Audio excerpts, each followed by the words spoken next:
Seorang raja yang telah gugur dalam sebuah pertempuran pada abad ke-15 Masehi, baru dimakamkan pada tahun 2015. Kok bisa gitu? Nah, ini adalah cerita menarik tentang raja dari kerajaan Inggris yang bernama Richard III, yang setelah gugur dari pertempuran di Bosworth, jenazahnya menghilang seiring berjalannya waktu dan baru akhirnya ditemukan di masa sekarang. Bagaimana cerita kisah hidup dari Raja Richard III dan apa yang terjadi sebenarnya? Halo semuanya, nama gue Westin dan selamat datang di channel Westin Side.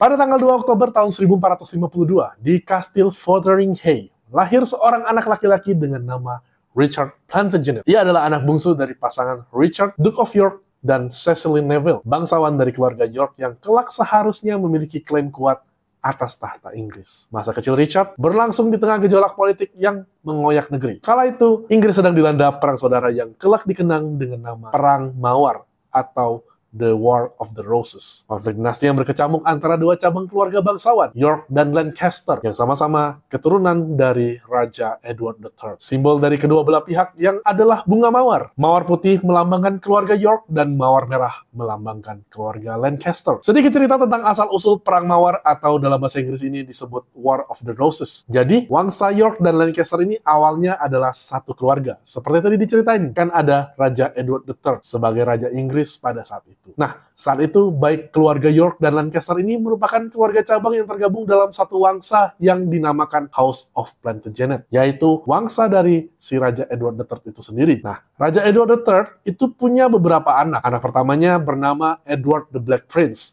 yang seharusnya melanjutkan tahta sang ayah untuk jadi penerus Raja Inggris. Namun, ia wafat sebelum ayahnya Raja Edward III meninggal, dikarenakan terserang penyakit disentri. Beruntungnya, ia punya anak yang bisa meneruskan tahta ayahnya. Nama anaknya adalah Richard of Bordeaux, yang kelak menjadi Richard II setelah naik tahta menggantikan kakeknya. Pada tahun 1377, sang Raja Edward III pun wafat dan digantikan oleh sang cucu, Richard II. Ia naik tahta menggantikan kakeknya dan berkuasa selama 22 tahun. Singkat cerita, pada tahun 1399, Raja Richard II akhirnya digulingkan oleh sepupunya sendiri, Henry of Bolingbroke, yang merupakan cucu dari Raja Edward III juga, tapi dari anak keempatnya yang bernama John of Gaunt, Duke of Lancaster. Henry berhasil menggulingkan sepupunya tersebut dan naik tahta dengan gelar Henry IV. Peristiwa ini menjadi akhir dari wangsa Plantagenet digantikan oleh wangsa Lancaster sebagai penguasa kerajaan Inggris. Pemerintahan Henry IV pun berlangsung hingga dilanjutkan ke anaknya Henry V, lalu cucunya Henry VI. Pada masa pemerintahan Henry VI inilah terjadi konflik upaya perebutan tahta kerajaan Inggris oleh Richard, Duke of York, yang merupakan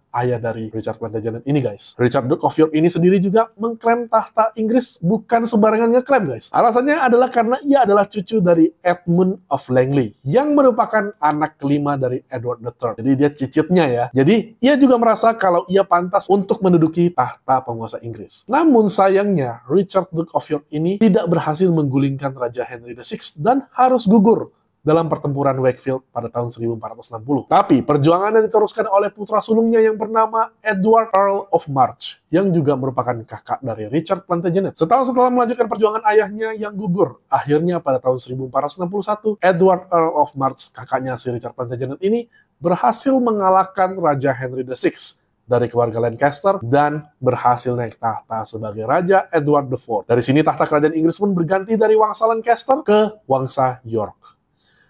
Pada tahun 1464, 3 tahun setelah naik tahta, Raja Edward IV menikahi Elizabeth Waldfield yang memiliki 10 orang anak. Salah satunya adalah Elizabeth of York yang kelak menikah dengan Henry VII dan melahirkan Henry VIII, salah satu raja paling kontroversial yang pernah memerintah kerajaan Inggris. Kalian pasti tahu lah ya, Henry VIII itu yang mana. Selain itu juga, ada juga Edward, Prince of Wales, yang kelak menjadi Edward V setelah naik tahta menggantikan ayahnya menjadi Raja Inggris. Lalu, ada juga adik dari Edward dan Elizabeth, namanya Richard of Shrewsbury, yang kelak menjadi Duke of York. Gimana? Kalian udah bingung belum? Dengan nama Richard dan Edward yang sama, tapi orangnya beda-beda, guys. Kalian tetap harus fokus ya, supaya nggak ketukar-ketukar nih orangnya yang mana. Gitu. Intinya, dari sekian banyak anak dari Raja Edward IV, kita take notes dulu untuk 3 orang ini ya, karena 3 ini yang akan diceritakan nanti, terutama si Edward V dan si Richard Shrewsbury. Oke, kita lanjut dulu. Di bawah pemerintahan kakaknya, Richard menunjukkan loyalitas penuh dan diberi gelar Duke of Gloucester. Meski usianya masih muda, Richard segera dikenal sebagai seorang bangsawan yang aktif dalam bidang militer dan pemerintahan. Ia memimpin pasukan dalam berbagai pertempuran dan dipercaya mengelola wilayah penting di utara Inggris. Bahkan militernya dipuji, dan reputasinya sebagai administrator yang efisien turut mengukuhkan posisinya dalam lingkaran kekuasaan kerajaan. Namun, posisinya sebagai Duke of Gloucester dan adik dari Raja Inggris seketika berubah. Pada bulan April tahun 1483, Raja Edward IV wafat secara mendadak. Ia meninggalkan seorang pewaris muda berusia 12 tahun, Pangeran Edward, Prince of Wales, yang secara hukum berhak naik tahta sebagai Raja Edward V. Namun, karena usianya masih sangat belia, pemerintahan sementara harus dijalankan oleh seorang wali atau pelindung. Raja Edward IV menulis wasiat untuk menunjuk adiknya Richard menjadi Lord Protector of the Realm, pelindung negara sekaligus wali bagi raja muda. Dalam posisi ini, ia bertugas mengatur pemerintahan hingga Edward V cukup umur untuk memerintah. Namun seketika situasi negara berkembang menjadi krisis. Ketegangan muncul antara Richard dan keluarga dari kakak iparnya yang juga ibu dari sang pangeran, Elizabeth Woodville, yang berasal dari kalangan bangsawan dan memiliki pengaruh besar di istana. Richard yang curiga akan motif mereka untuk merebut tahta kekuasaan kerajaan Inggris mengambil tindakan yang cepat. Ia mengamankan Pangeran Edward dan adiknya Pangeran Richard dan menempatkan mereka di Menara London, yang pada saat itu masih berfungsi sebagai kediaman kerajaan. Tapi anehnya, dalam waktu singkat di tahun yang sama, kedua pangeran menghilang tanpa jejak dari menara. Keberadaan mereka tak pernah terdengar lagi oleh dunia luar, dan peristiwa ini menjadi salah satu misteri paling kelam dalam sejarah kerajaan Inggris, yang kemudian diberi nama The Prince in the Tower. Richard Plantagenet sangat memungkinkan sekali disebut sebagai dalang dari hilangnya dua pangeran tersebut. Mengingat posisinya yang merupakan adik dari raja terdahulu, Edward IV. Apabila kedua pangeran penerus tahta Edward IV hilang atau wafat sebelum ada keturunan penerusnya, maka tahta kerajaan akan bergeser ke garis keturunan adik. Dengan begitu, tahta kerajaan akan diteruskan oleh Richard Plantagenet selaku adik dari Raja Edward IV. Meskipun demikian, tidak ada bukti langsung yang mengarah kepada Richard atas keterlibatannya terhadap hilangnya kedua pangeran tersebut di Menara London. Kalian penasaran kan dengan apa yang terjadi pada dua pangeran tersebut? Mungkin kita bisa coba bahas dengan lebih spesifik ya di video terpisah. Kalau setuju, silakan komen di bawah. Beberapa minggu kemudian, Richard mengklaim bahwa pernikahan Edward IV dengan Elizabeth Woodville tidak sah. Karena sebelum mereka menikah, Edward IV pernah menikah dengan seorang wanita bernama Lady Eleanor Butler. Dan pernikahan itulah yang dianggap sah, karena itu merupakan pernikahan pertamanya. Sehingga anak-anak dari Edward IV dan Elizabeth Woodville, ya maksudnya dua pangeran yang hilang itu ya, dinyatakan ilegal untuk mewarisi tahta. Dengan dalih tersebut, Richard menyatakan dirinya sebagai penerus sah, dan pada bulan Juli tahun 1483, ia dinobatkan sebagai Raja Richard III. Meskipun berhasil merebut tahta kerajaan, tidak sedikit pihak yang menyimpan kecurigaan terhadap Raja Richard III, terutama terkait hilangnya kedua pangeran muda yang seharusnya menjadi penerus sah. Peristiwa The Prince in the Tower menyisakan misteri dan menciptakan tekanan moral bagi banyak kalangan bangsawan. Tentu saja, situasinya sangat klise dan mencurigakan. Sejumlah tokoh yang merasa tidak setuju dengan cara Richard naik tahta, lambat laun membelot dan mulai merencanakan perlawanan. Di tengah keresahan itu, harapan pun mulai diarahkan kepada tokoh lain dari garis keturunan kerajaan. Seseorang yang diharapkan dapat menggantikan kekuasaan dari Raja Richard III. Tokoh tersebut bernama Henry Tudor. Ia berasal dari cabang Lancaster, garis keturunan yang selama ini bersaing dengan York dalam Perang Mawar. Meskipun sebenarnya klaim Henry terhadap tahta tergolong lemah secara hukum, karena ia merupakan keturunan dari John of Gaunt dari Wangsa Lancaster, tapi keturunan yang berbeda dari Henry IV dan Henry VI ya. Jadi biar nggak bingung, John of Gaunt ini punya beberapa istri. Dalam situasi politik yang tidak stabil, ia menjadi satu-satunya simbol perlawanan yang mampu menyatukan kembali faksi Lancaster dan meraih simpati dari para bangsawan York yang kecewa. Saat itu, Henry sedang berada dalam pengasingan di Brittany, wilayah Prancis. Namun krisis politik di Inggris membuka peluang baginya untuk kembali dan menantang kekuasaan Raja Richard III. Dukungan pun mengalir dari berbagai pihak, termasuk dari Raja Charles VIII dari Prancis, serta dari sejumlah bangsawan Inggris yang telah kehilangan kepercayaan pada pemerintahan York. Pada tanggal 22 Agustus tahun 1485, sebuah kawasan pedesaan yang bernama Bosworth Field, wilayah dari Leicestershire, terjadi sebuah pertempuran yang tidak hanya mengakhiri satu pemerintahan, tetapi juga menutup tirai panjang dari dinasti Plantagenet yang telah memerintah Inggris selama lebih dari 3 abad. Raja Richard III berhadapan langsung dengan kekuatan pemberontak dari pihak Lancaster yang dipimpin oleh Henry Tudor. Henry Tudor memiliki ayah tiri yang bernama Thomas Stanley. Ia adalah salah satu bangsawan di bawah perintah Raja Richard III. Namun dengan polemik antara sentimen Raja Richard III dan Henry Tudor yang merencanakan penggulingan, ia memilih untuk netral. Sesaat sebelum pertempuran terjadi, ia dan Sir William Stanley, adiknya, turun ke medan perang atas perintah Raja Richard III, namun menahan posisinya untuk menyerang Henry. Richard III memimpin sendiri pasukannya ke medan perang dengan sekitar 10.000 tentara. Sementara Henry membawa pasukan yang jumlahnya lebih sedikit, diperkirakan sekitar 5.000 sampai 6.000 tentara. Tetapi memiliki keunggulan dalam hal strategi dan kesetiaan Stanley yang masih belum jelas. Dalam satu fase penting pertempuran, Richard melihat peluang untuk menyerang Henry secara langsung. Ia memimpin pasukan berkudanya untuk menembus barisan musuh, berharap dapat membunuh Henry dan mematahkan moral pasukan lawan. Namun, strategi itu gagal. Sir William Stanley yang sebelumnya menahan posisi atas perintah dari Thomas Stanley, akhirnya bergabung ke pihak Henry dan menyerang Richard dari sisi yang terbuka. Dalam kekacauan ini,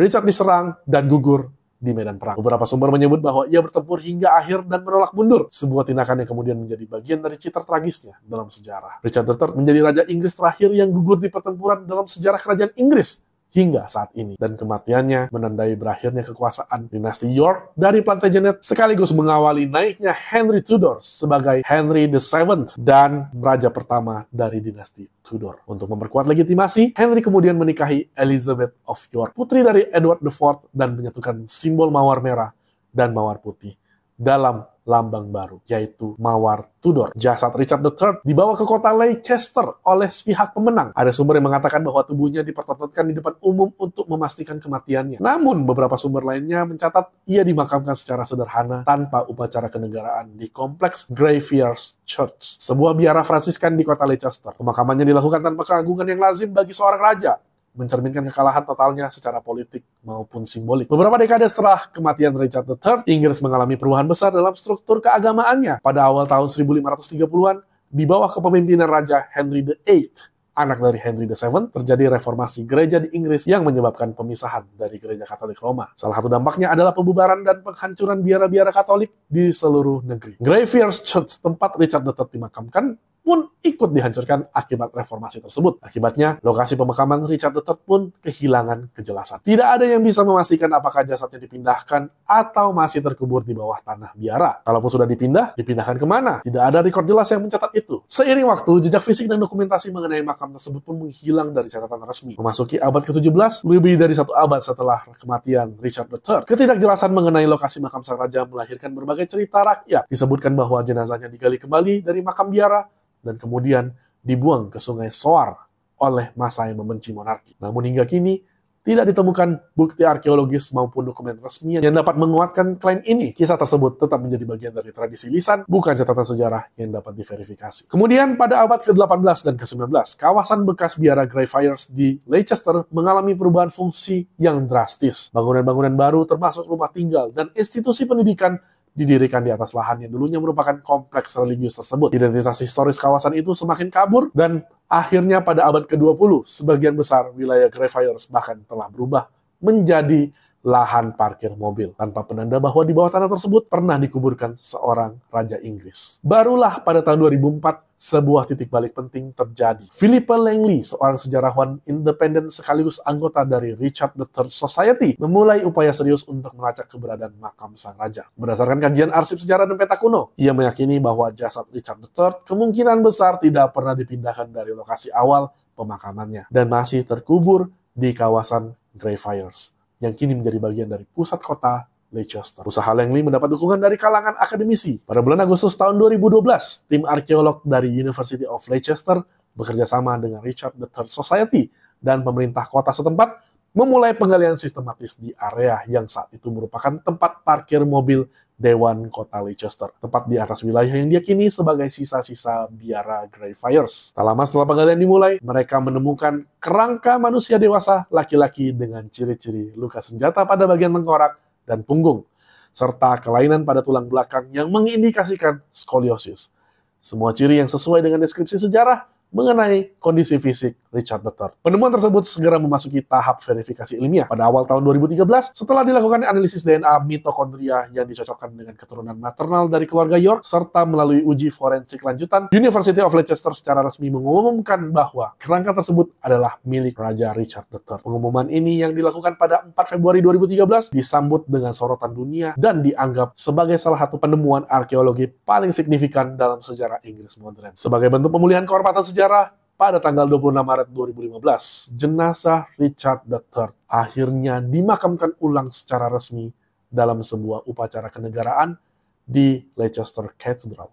Upacara tersebut dihadiri oleh perwakilan dari keluarga kerajaan Inggris saat itu, Sophie, Countess of Wessex yang merupakan istri dari Pangeran Edward, anak bungsu dari Ratu Elizabeth II. Selain itu, Pangeran Richard, Duke of Gloucester juga hadir. Menariknya, gelar Duke of Gloucester dulunya juga dipegang oleh Raja Richard III sebelum ia menjadi raja. Sehingga kehadiran Duke of Gloucester pada upacara tersebut juga memiliki makna yang simbolis. Namun Ratu Elizabeth II sendiri tidak hadir secara langsung karena sesuai protokol dan tradisi kerajaan, raja atau ratu yang sedang berkuasa biasanya tidak ikut serta dalam pemakaman tokoh monarki terdahulu yang tidak memiliki hubungan langsung dalam garis keturunan mereka. Jadi karena beda wangsa, guys. Tahu gua, Elizabeth II itu dia dari wangsa Windsor. Jadi dari keluarga Windsor. Sedangkan Richard II kan tadi dari wangsa York atau wangsa Plantagenet kan. Meskipun begitu, upacara pemakaman dilakukan dengan upacara kenegaraan yang penuh penghormatan. Diselenggarakan oleh Gereja Inggris atau Church of England dan mencerminkan rekonsiliasi sejarah antara Richard III dan institusi kerajaan serta gereja yang pernah mengalami ketegangan pada masanya. Terima kasih teman-teman sudah mengikuti cerita ini sampai akhir. Apabila ada koreksi dan hal yang ingin didiskusikan, silahkan ketik di kolom komentar. Dan apabila suka dengan videonya, boleh banget di-share dan like. Dan tentunya boleh banget subscribe channel ini supaya tidak ketinggalan video-video menarik berikutnya. Sampai jumpa di video berikutnya, guys. Bye!